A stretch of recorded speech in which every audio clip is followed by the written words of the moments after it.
Ito nga pala yung sinasabi ko sa inyo na maraming klase na pagtigil ng washing machine. Hindi lang kapasitor, hindi lang gearbox, hindi lang basta-basta motor yan.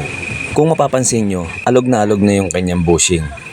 So yan yung dahilan kung bakit tumitigil yung washing machine na ito.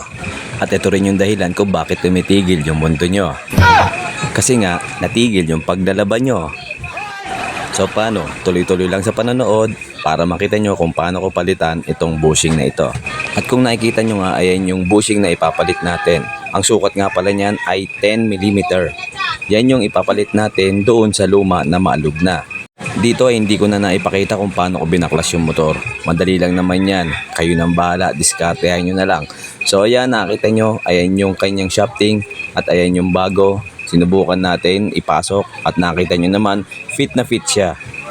Sa pagtanggal nga pala nito, gumamit lang kayo ng flat screw na malaki at pukpukin nyo lang para maibukan nyo yung clip na nakaipit sa kanya. Bali tatlo nga lang pala yung binuko ko dyan at yung isa konting angat lang dahil hindi naman kailangan ibuko lahat para mas mabilis na rin ang trabaho. So ayan, nabuksan na natin. So tinanggal na natin yung pinaka-cap niya sa ibabaw at yung kanyang stopper.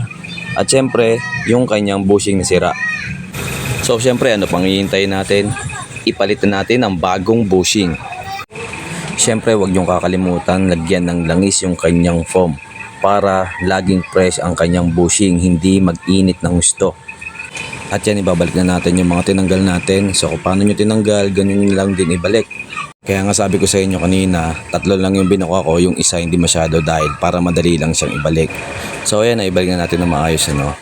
So yung cup nga pala niyan, hindi ko na binilik, wala namang problema yon. Yung stopper lang pinaka nilagay natin dyan.